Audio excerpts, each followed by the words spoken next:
नमस्ते। आपने कश्मीर फाइल्स देखा? मैंने नहीं देखा, क्योंकि कश्मीर फाइल्स देखने से यूपीएससी की परीक्षा नहीं निकलेगा और न ही रोजगार मिलेगा। इतिहास को समझने के लिए किताबें और रिसर्च पेपर पढ़ना पड़ता है। फिल्म तो मनोरंजन का साधन मात्र होता है। ये अलग बात है कि कुछ फिल्में सामाजिक विमर्श में अपनी छाप छोड़ जाती है। हमें देशभक्ति या कश्मीर के विस्थापित कश्मीरी पंडितों से सहानुभूति के लिए किसी फिल्म को देखने की आवश्यकता नहीं। हम इंसान हैं, हम में संवेदना है, इसलिए कश्मीर का दर्द, कश्मीर से विस्थापित पंडितों का दर्द, उनकी पीड़ा समझ सकते हैं। कश्मीरी पंडितों के विस्थापन के दर्द से हम मुंह नहीं मोड़ सकते, यह सच है। और आजादी के बाद हिंसा के कारण विस्थापन का दर्द झेलने वाले लोगों में एकमात्र समुदाय कश्मीरी पंडित है, जिनकी संख्या के बारे में बढ़ा चढ़ाकर बातें कही जाती है। कोई 5 लाख तो कोई और अनाप शनाप आंकड़ा बताता है। हमें ऐसी जानकारी आधिकारिक स्रोतों के आधार पर ही रखनी चाहिए। 17 मार्च 2020 को गृह राज्य मंत्री, भाजपा के गृह राज्य मंत्री जी किशन रेड्डी ने संसद में एक सवाल के जवाब में बताया कि 1990 के बाद 64,951 कश्मीरियों के परिवार घाटी छोड़ चुके थे। इनमें 64,827 पंजीकृत परिवारों में 60,489 हिंदू परिवार, 2,609 मुस्लिम परिवार और 1,729 सिख परिवार है। हिंदू परिवारों में अधिकतम कश्मीरी पंडित ही हैं। 26/11/2014 को राज्यसभा के सांसद माजिद मेमन के एक सवाल पर भारतीय जनता पार्टी सरकार के तत्कालीन गृह राज्य मंत्री किरण रिजिजू ने अपने दिए उत्तर में बताया था कि देश में लगभग 62,000 पंजीकृत कश्मीरी प्रवासी परिवार हैं, जिनमें लगभग 40,000 जम्मू में रह रहे हैं। 19,338 पंजीकृत कश्मीरी परिवार दिल्ली में और 1955 परिवार देश के अन्य राज्यों में बसे हुए हैं।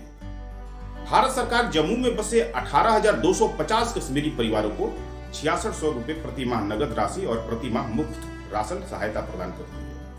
इसी तरह दिल्ली में रह रहे 3,385 पात्र परिवारों को भी 6,600 रुपए यानी 6600 रुपए प्रति माह सहायता प्रदान करती है। बताते चले कि वर्तमान में यह सहायता राशि प्रति माह प्रति परिवार 13,000 रुपए या 3,250 रुपए प्रति व्यक्ति के दर से मिलता है। आजकल कुछ ऐसा माहौल खड़ा किया जा रहा है कि पूर्व की सरकारों ने कश्मीरी पंडितों के लिए कुछ किया ही नहीं, लेकिन सच्चाई इसके उलट है। 2008 में कश्मीरी प्रवासियों के लिए, उनके पुनर्वास के लिए मनमोहन सिंह सरकार ने 1618 करोड़ रुपए की राशि से एक व्यापक पैकेज की घोषणा की थी। इस राशि से घाटी में घर की खरीद, मरम्मत, निर्माण और छात्रों को छात्रवृत्ति, कृषि और रोजगार के लिए वित्तीय सहायता करने का प्रावधान था। माजिद मेमन के सवाल के जवाब में गृह मंत्रालय ने आगे कहा कि 1466 प्रवासी युवकों यानी कश्मीरी जो प्रवास पर हैं, को राज्य में नौकरी दिया गया है और राज्य में 469 ट्रांजिट आवासों का निर्माण हो गया है। प्रधानमंत्री के पैकेज से 2004 से के तहत जम्मू के पुरठ, मुठी, नगरोटा और जगती में 2 कमरों वाले 5,242 आवासों के निर्माण किया गया है। इसके अलावा बड़गाम जिले में 200 फ्लैट निर्माण किए गए हैं। जाहिर है कि 2014 में गृह मंत्री जब ये काम गिना रहे थे, तब ये सारे राहत के काम मनमोहन सिंह की सरकार ने किया था। अब 2014 के बाद भाजपा सरकार ने इस पर कितने काम किए, इस पर नजर डालते हैं। मनमोहन सरकार की तर्ज पर ही साल 2015 में मोदी सरकार ने कश्मीर में प्रधानमंत्री विकास पैकेज की घोषणा की। इसके तहत जम्मू कश्मीर में 3,000 सरकारी नौकरियां निकाली गई। 17 मार्च 2021 को राज्यसभा में गृह राज्य मंत्री नित्यानंद राय ने लिखित जवाब में बताया कि 2015 के बाद से अब तक 3800 से ज्यादा कश्मीरी पंडित परिवार नौकरी के लिए वापस लौट चुके हैं। इसमें से नौकरी कितने को मिली, यह महत्वपूर्ण है। फरवरी 2022 में सरकार ने राज्यसभा में बताया कि इस पैकेज के जरिए अब तक 1739 प्रवासियों को नौकरी दी जा चुकी है, जबकि 1,098 प्रवासियों का चयन किया गया है। जबकि पिछले 5 साल में 610 कश्मीरी पंडितों को उनकी जमीनों पर कब्जा दिलवा दिया गया है। उन्होंने कहा कि 920 करोड़ की लागत से प्रवासी परिवारों के लिए 6,000 घरों के निर्माण की व्यवस्था किया गया है। ऐसे में यह कहना अतिशयोक्ति नहीं होगा कि भारत सरकार ने विस्थापित कश्मीरी पंडितों के पुनर्वास और राहत के लिए पर्याप्त कार्य किए हैं। केंद्र सरकार ने यह भी प्रावधान किया है कि जो कश्मीरी परिवार घाटी में अपने पैतृक स्थानों पर वापस बसने के इच्छुक थे, उनके लिए आर्थिक सहायता प्रदान किया जाए। क्षतिग्रस्त मकानों की मरम्मति के लिए 2 लाख रुपए की सहायता का प्रावधान है। यदि कोई कश्मीरी अपना मकान 1989 से 1997 की अवधि के बीच में बेच चुका हो, तो उसे भी ग्रुप हाउसिंग सोसाइटी में घर खरीदने के लिए या निर्माण के लिए 7.5 लाख रुपए देने का प्रावधान है। इससे पता चलता है कि चाहे मनमोहन सिंह की सरकार हो, चाहे नरेंद्र मोदी की सरकार हो, भारत सरकार ने अपने अपने स्तर से काफी कुछ काम कश्मीरी पंडितों के पुनर्वास और राहत के लिए किया है। आप कहेंगे कि क्या लाखों लोगों के लिए क्या यह राहत पैकेज पर्याप्त है? आइए इसका आकलन करते हैं। गृह मंत्रालय के हवाले से जारी एक रिपोर्ट के अनुसार 44,684 कश्मीरी विस्थापित परिवार राहत और पुनर्वास आयुक्त विस्थापित जम्मू के कार्यालय में पंजीकृत हैं। अगर कुल व्यक्तियों की संख्या की बात करें तो 1,54,712 व्यक्ति हैं जिन्हें राहत और पुनर्वास की जरूरत है। अब सवाल उठता है कि 1,54,712 विस्थापित कश्मीरी पंडितों के लिए हमारी सरकार ने क्या किया?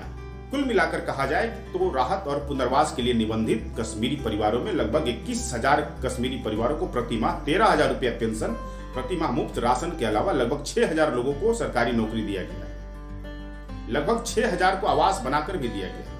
विस्थापित कश्मीरी पंडितों के छात्रों को छात्रवृत्ति के साथ ही अन्य कार्यों के लिए भी दिए गए अनुदानों की सूची भी पर्याप्त है। भारत सरकार कश्मीरी पंडितों को जो एक चीज देने में सफल रही है वो उनका पैतृक घर है। कश्मीर घाटी की वो गलियां उन्हें वापस देना है जिसमें हिंदू मुसलमान साथ साथ घुमा करते थे। अब सवाल उठता है कि कश्मीर की उन गलियों में कितने कश्मीरी पंडित वापस जाना चाहते हैं। मोटे तौर पर माना जाता है कि कश्मीर में वापसी के लिए इच्छुक परिवारों की संख्या 15 से 20% होनी चाहिए, क्योंकि अधिकतर जो जहां हैं वहीं सेटल हो चुके हैं, वही रहना चाहते हैं। अनुमानित है कि लगभग 10 से 15,000 कश्मीरी पंडित परिवार कश्मीर में वापसी करने को इच्छुक होंगे। बाकी परिवार भी कश्मीर वापसी वैसे ही करेंगे जैसे कोई बंगाली, कोई पंजाबी अपने प्रवास से छुट्टी के दिनों में वापस अपने घर आकर पुनः प्रवास पर चला जाता है। हालांकि घर, जन्मभूमि, मातृभूमि से जुड़ाव और लगाव की कोई कीमत नहीं होती। कश्मीर में वापसी के लिए सरकार का एक प्रस्ताव यह भी था कि कश्मीरी पंडितों के लिए अलग से बस्तियां बसा दी जाए। जानकारी के मुताबिक इस प्रस्ताव पर कोई ठोस काम नहीं हुआ है। मीडिया रिपोर्ट के अनुसार बहुत सारे कश्मीरी पंडितों में यह मत था कि हम उन कश्मीर की उन गलियों में जाना चाहते हैं, उस घाटी की उस गलियों में जाना चाहते हैं जहां पर हिंदू मुसलमान साथ रहते थे। तो कुछ लोग इस टाउनशिप के फेवर में थे, यानी वो कश्मीर की गलियां जहां हिंदू मुसलमान साथ रहना चाहते थे वहां आधे लोग लगभग जाना चाहते हैं और आधे लोग लगभग टाउनशिप में जाना चाहते हैं। अनुपम खेर जैसे कश्मीरी पंडित सरकार के टाउनशिप के प्रस्ताव का समर्थन करते हैं। वही जो वहां पर कश्मीरी रह रहे हैं और बाहर में भी जो कश्मीरी रह रहे हैं वही चाहते हैं कि उन गलियों में लौटे जहां हिंदू मुसलमान साथ रहते थे। किंतु इसके लिए सबसे जरूरी है कि कश्मीर में दो समुदाय के बीच में अमन चैन कायम हो, रिश्तों में विश्वास मजबूत हो। कश्मीर में 5 अगस्त 2019 के बाद धारा 370 हटाए जाने के बाद यह अमन चैन की राह मुश्किल है या आसान, यह कहने की जरूरत नहीं है।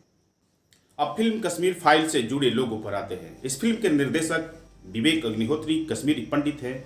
विवेक दिल्ली स्थित भारतीय जनसंचार संस्थान से पत्रकारिता की पढ़ाई पूरी करने के बाद कैरियर के विभिन्न क्षेत्रों से गुजरते हुए 2005 में मुंबई फिल्म इंडस्ट्री में फिल्म चॉकलेट से निर्देशन में डेब्यू करते हैं।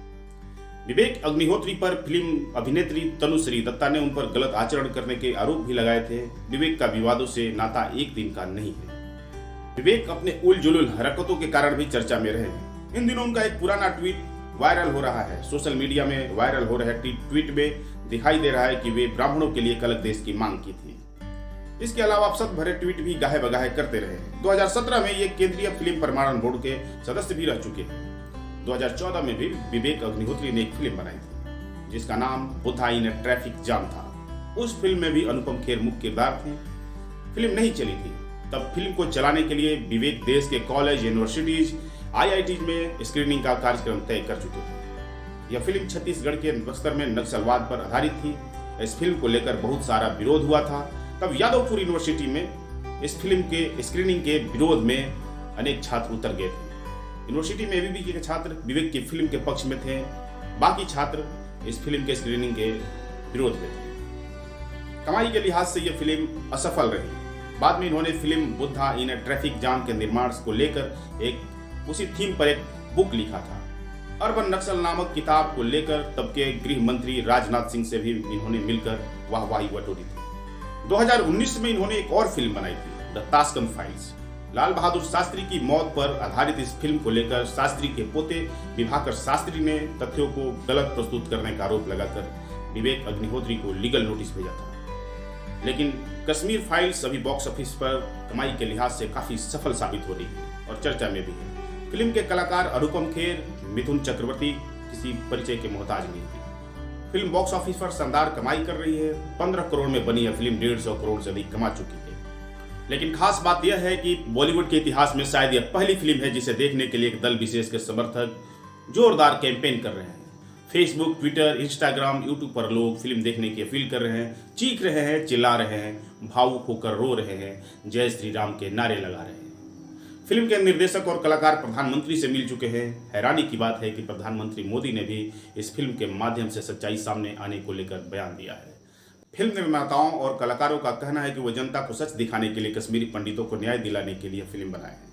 इसी बीच हरियाणा के एक भाजपा नेता द्वारा कश्मीर फाइल्स सिनेमा हॉल में मुफ्त दिखाने के ऐलान पर फिल्म के निर्देशक विवेक अग्निहोत्री ने हरियाणा के भाजपा सरकार के मुख्यमंत्री मनोहर लाल खट्टर को ट्वीट कर ऐसा नहीं करने को कहा है।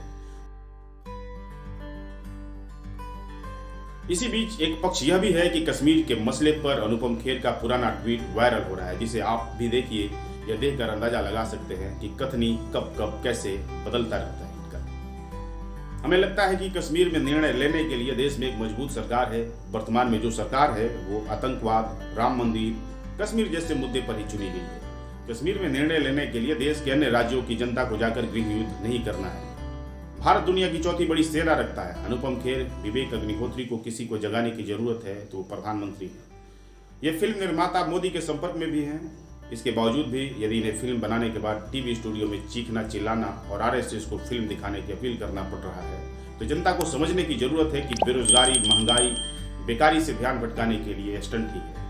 आपको तय करना है कि आप इस स्टंट में फंसेंगे या नहीं। आज के वीडियो में इतना ही। हमें देखते रहिए, लाइक कीजिए, शेयर कीजिए, सब्सक्राइब कीजिए। हम फिर मिलेंगे।